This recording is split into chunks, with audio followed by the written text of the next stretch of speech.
Chorichouf Kandé, le président de la zone de Koulibantang. Sauf qu'on est animé par une satisfaction de joie totale.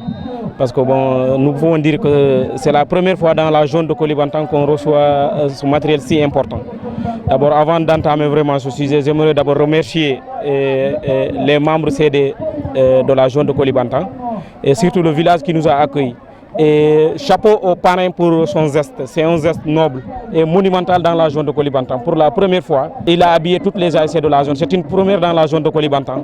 Et aujourd'hui, tout ce qui nous anime, c'est un sentiment de joie. C'est un problème majeur dans la zone de Koulibantang. Parce que les questions de terrain, ça nous a posé beaucoup de problèmes dans l'organisation surtout. Parce que vous savez, jusqu'à présent, c'est la venue du nouveau maire Fati qu'on a commencé à construire un terrain municipal. Le terrain est en chantier, mais il n'est pas encore prêt. Donc, vu la situation, donc, on est obligé vraiment de jouer dans des terrains qui ne répondent pas aux normes. Voilà, nous lançons un appel solennel à toutes les autorités compétentes pour que nous aussi, qu'ils puissent nous mettre dans des meilleures conditions. Parce qu'aujourd'hui, si vous voyez la mobilisation et le terrain, c'est vraiment, ça ne rime pas. Et ce que nous pouvons vraiment demander aux autorités, c'est de nous mettre nous aussi en tant que jeunes dans des meilleures conditions vraiment de tenir nos compétitions. Mes impressions sont extrêmement positives et aussi bonnes. Pourquoi je le dis? Parce que le président de la zone vient de le dire. Il se confirme que c'est la première fois dans l'histoire footballistique de la commune de Koulibantang que nous avons pu vraiment recevoir non seulement une telle autorité, mais aussi en tout cas le matériel d'équipement que nous avons reçu avec l'enveloppe. Vraiment, nous quand même, on est très satisfaits. Et comme j'ai l'habitude de le dire, la commune de Koulibantang est une jeune commune qui est vraiment sur une bonne, en tout cas, ascension. Aujourd'hui, avoir des personnalités à l'image du DG de SAPCO, vraiment, nous nous réjouissons de ça et aussi nous l'encourageons, puisque nous l'avons vu. Ce n'est pas par des paroles, mais à travers des actes, ce qu'il est en train de faire pour vraiment tout le département, mais aussi tout le Sénégal. Nous l'avons vu à travers partout, à travers le Sénégal, ce qu'il est en train de faire comme acte et surtout l'accompagnement qu'il ne cesse d'apporter à l'endroit de la jeunesse. Et moi, vraiment, c'est quelque chose vraiment qui m'a beaucoup touché et c'est ce qui aussi justifie aussi nous notre choix sur sa personne pour qu'il soit vraiment le parrain de cette édition. Et nous le remercions vraiment très très sincèrement et nous l'encourageons. Et ceci aussi n'est pas une surprise pour nous parce que, comme je vous ai dit tout à l'heure, c'est une personne bien. Et c'est une personne vraiment qui est animée de bonne volonté et qui est toujours dans les dispositions pour répondre aux sollicitations. Vraiment, nous le remercions jamais assez. Et la raison, depuis notre arrivée à la tête de la magistrature de la commune de Koulibantang, cette doléance, nous l'avons déjà vraiment pris à bras le corps. C'est pourquoi nous avons entamé cette année les travaux. Ces travaux sont en cours. Comme vous le savez, les collectivités territoriales n'ont pas assez de moyens et aussi souvent nos fonds ne sont pas mis à la disposition à temps, ce qui justifie vraiment certaines lenteurs. Mais le terrain est déjà clôturé. Nous pensons que d'ici sous peu de temps, il sera mis à la disposition de la jeunesse. Et comme il le sait déjà, nous, depuis notre arrivée, nous avons marqué notre présence à leur côté.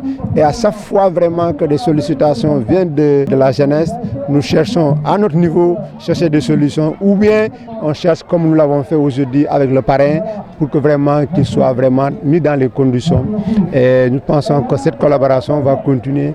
Étant déjà des jeunes, nous pensons que nous avons l'obligation et le devoir d'accompagner cette jeunesse-là. Il faut atténuer ça puisque aujourd'hui dans la commune de Koulibantang, presque tout ce qui doit vraiment être lancé en termes d'infrastructure est déjà en cours. La route est déjà vraiment, les travaux ont débuté. L'électrification, ça ne fait pas 2 ou 3 semaines, nous avons déjà réceptionné, mis en service certains, en tout cas du courant dans certains villages. Et des moments où je vous parle aussi, il y a d'autres villages tels que Saré Halal, Moya Fara, où les travaux ont débuté pour l'électrification. Ça veut dire que l'État est en train vraiment de nous accompagner. Et aussi, c'est vrai, tout n'est pas encore réglé. Aujourd'hui, notre principal problème c'est l'eau. Parce que le forage de la commune de Koulibantang est tombé en panne depuis vraiment 2021. Jusqu'à présent, ce n'est pas mis en service. Ça, c'est une difficulté. Et c'est pourquoi vous me donnez cette opportunité, cette occasion de parler au DG. Puisque nous n'avons pas le président de la République, mais nous avons le DG à côté de nous. Et nous pouvons vraiment lui parler de nos problèmes. Et je sais il sera en mesure de vraiment de régler ces problèmes-là ou bien de les porter au plus haut niveau pour que vraiment des solutions soient trouvées afin que Koulibantang puisse vraiment disposer de l'eau potable comme toutes les communes.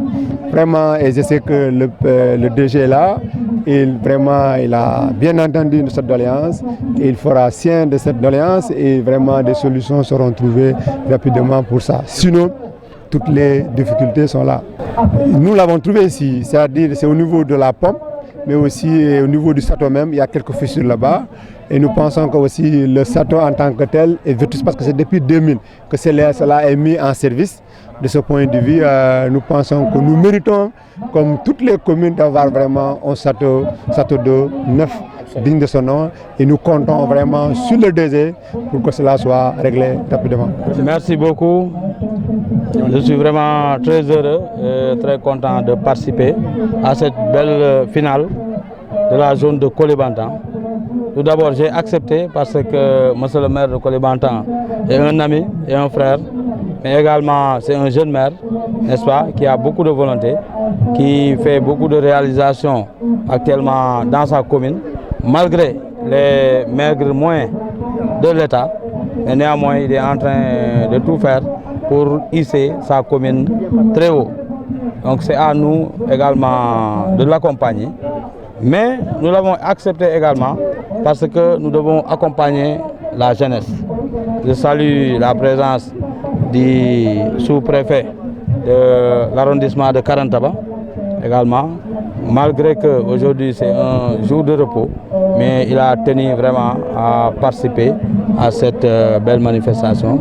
Monsieur le sous-préfet, vraiment c'est un réel plaisir de vous avoir rencontré et toutes les doléances énumérées, c'est lui qui est le représentant du chef de l'État ici. Il va rendre compte au chef de l'État et nous aussi, à notre niveau, n'est-ce pas, nous allons tout faire, Inch'Allah Rabbi, pour que toutes ces doléances-là soient remises vraiment aux autorités compétentes. Bon, le phénomène de l'immigration clandestine, c'est un phénomène, c'est un fléau, pas uniquement national, mais je dirais africain. Et ça dépasse même l'Afrique. Malgré que l'État du Sénégal a fait beaucoup d'efforts, n'est-ce pas, en matière d'emploi des jeunes, et également l'État du Sénégal a lancé beaucoup de projets, beaucoup d'initiatives pour la jeunesse, notamment l'ANPEJ, la DER, et également d'autres. Moi-même qui vous parle, j'étais le directeur des infrastructures aéroportières du Sénégal. Et quand on parle de construction d'aéroports, c'est forcément, il faut employer des jeunes. Actuellement, je suis le directeur général de la SAPCO Sénégal. Nous allons vers le lancement des travaux d'aménagement de la station balnéaire de Mbodjen. Et cela va générer minimum 15 000 emplois directs pour la jeunesse. Ici également en Casamance, nous irons vers le lancement des travaux d'aménagement également de Kafountine à Bénin. Il y avait quelques remous, mais actuellement la commission départementale de recensement et d'évaluation des impenses a déjà effectué le travail nécessaire et nous allons rencontrer très prochainement le maire de Kafountine pour pouvoir vraiment lancer ce projet d'envergure qui est même inscrit dans le plan Sénégal émergent et ça va générer minimum 10 000 emplois directs. Ce sont ces genres d'initiatives qui vont permettre à la jeunesse de rester au pays. Et je lance également un appel à nos parents qui doivent également sensibiliser les jeunes. Actuellement, l'Europe est difficile. L'Europe n'est pas comme les jeunes ne le pensent. Actuellement, les Européens même courent vers l'Afrique. On parle même de cartes à milliards. Au niveau de l'Afrique, nous avons beaucoup de ressources naturelles. Notre sol est riche, notre sous-sol est riche. Au Sénégal, ici, nous irons vers l'exploitation prochaine du pétrole, du gaz, des ressources naturelles. Et c'est la Constitution du Sénégal qui a dit que les ressources naturelles appartiennent au peuple, n'est-ce pas? Et le chef de l'État a compris, c'est la raison pour laquelle il a même pris une loi sur le contenu local. Et quand on parle d'exploitation de pétrole et de gaz, forcément, ça va générer des milliers et des milliers d'emplois pour la jeunesse. Donc ce que nous demandons à la jeunesse, c'est d'être patient. C'est également l'argent qu'ils prennent pour prendre des pirogues de fortune. Avec cet argent, ils peuvent faire leur commerce et ils peuvent gagner dignement leur vie ici au Sénégal. Pour l'année 2024, comme je l'ai dit tantôt, nous irons vers l'aménagement de la station balnéaire de Mbodiène, qui sera la 3e station balnéaire du Sénégal. Moi, le premier jour après ma prise de fonction, en Conseil des ministres du 19 octobre 2022, son Excellence le Président de la République Macky Sall avait instruit à continuer les aménagements sur la Petite Côte, le delta du Saloum, la basse Casamance et de faire ce qu'on appelle la sauvegarde de nos plages, n'est-ce pas? Et actuellement, nous sommes en train de continuer dans cette dynamique. Et je vous annonce également qu'au Sénégal, actuellement, on aura le plus grand centre ophtalmologique de l'Afrique de l'Ouest. Moi, lorsqu'on m'a nommé, j'ai su qu'il y a beaucoup de Sénégalais qui perdent la vue parce qu'ils avaient le glaucome. Le glaucome ne se traitait pas ici au Sénégal. On ne donnait que des gouttes pour faire baisser la tension au niveau des yeux. Ça ne se traitait même pas au niveau de l'Afrique de l'Ouest. Il y a beaucoup de gens qui sont aveugles, c'est parce qu'ils n'ont pas le traitement nécessaire. Il fallait partir en Europe pour faire l'opération et on doit acheter des billets d'avion et le traitement coûte excessivement cher. Mais nous avons pu trouver, la SAPCO Sénégal, des partenaires suisses Visio, et nous avons construit à Saly le plus grand centre ophtalmologique de l'Afrique de l'Ouest. Actuellement, même les Maliens, les Ivoiriens, les Burkinabés peuvent venir au Sénégal se faire soigner et cela va nous permettre de faire ce qu'on appelle du tourisme médical.